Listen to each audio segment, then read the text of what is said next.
to go side by side. He goes to the outside. Deep. Too wide. Deep, really deep. It's impossible. No, it is This is going to be a big crash. Oh, no. It happened. The GTP Championship contenders collided at Road Atlanta. At the start of the event, I feared something like this could happen, and it did. Both Acura and Cadillac were involved in this incident, and because of it, the championship was decided. So, for this video, I will do a quick analysis on the crash that happened at Motul Petit Le Mans in 2023. Just to let you know, there are spoilers ahead for who won the GTP championship. Before this race even began, IMSA's finale for 2023 was already going to be intense, considering that all 4 GTP manufacturers were involved in this championship with one race to go. This incident happened at Turn 1 at Michelin Raceway Road Atlanta.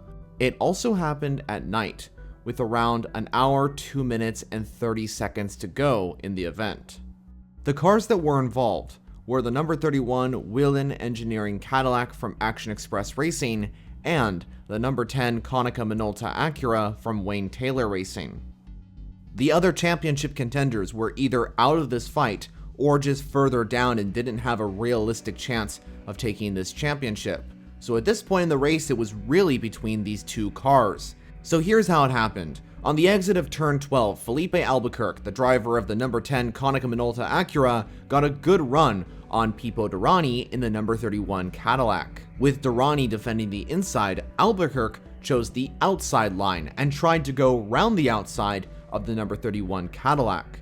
With little space remaining, the number 10 Acura was forced wide onto the curb and eventually off the track. At that point, Albuquerque was a passenger. There was nothing he could do to avoid that Acura heading heavily into the wall at turn 1.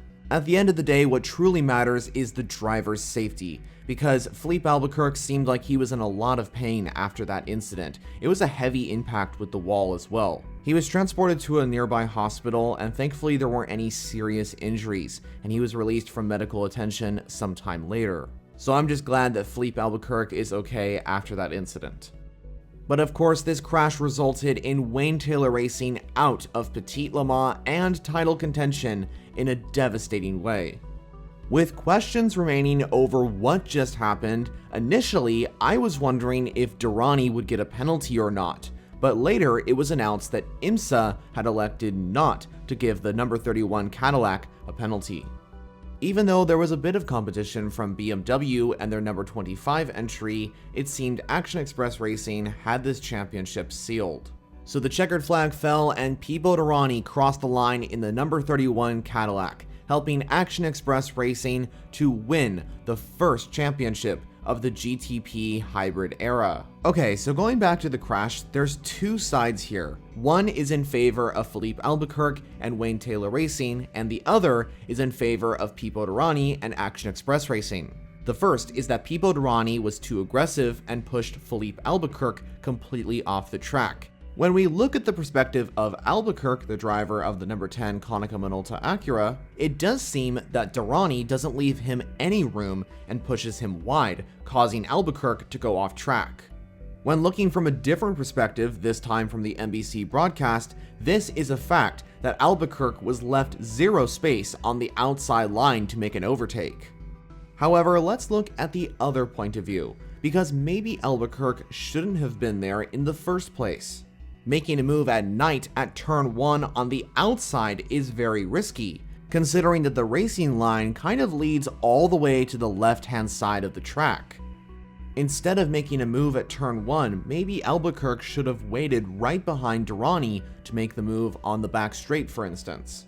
This claim about being a risky move was pointed out by Pipo Derani himself when he spoke with Autosport.com about the situation. Unfortunate for Felipe, I think he made a desperate move.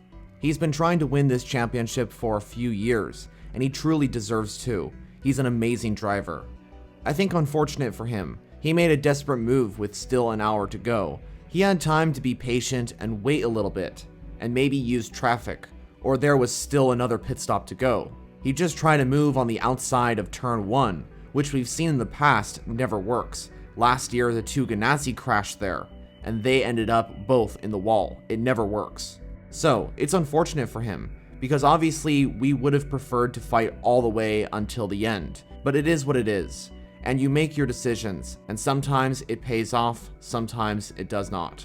Personally, I can see both sides of the story. Pete Bouderani should have probably given Albuquerque more space, but then again, maybe Albuquerque shouldn't have been there in the first place. But the fact is, this incident happened. There is no changing that.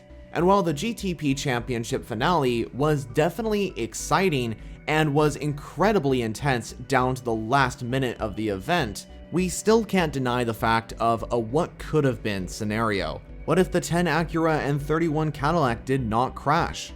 Or what about the number 6 Porsche? If it wasn't involved in that multi-car crash, would it be fighting for the championship? And if that Cadillac received a penalty, would we be celebrating a BMW 1 championship? But of course, this is Petit Le Mans. This is also endurance racing. Stuff like this happens in motorsport, especially when we're at a 10-hour finale for an extraordinary, record-breaking IMSA season of action across the entire field. But now, I want to know your thoughts on this whole situation. What do you think about the crash between the number 10 Wayne Taylor Racing Acura and the number 31 Action Express Racing Cadillac? I'd love to know your thoughts on this championship deciding incident down in the comments. I hope you enjoyed this video, and if you're interested in endurance racing and you're not subscribed yet, I highly suggest you do so. I make content on WEC and IMSA every single week. And speaking of content, here are some videos you can watch right now. So thanks for watching, I'll see you all in the next video.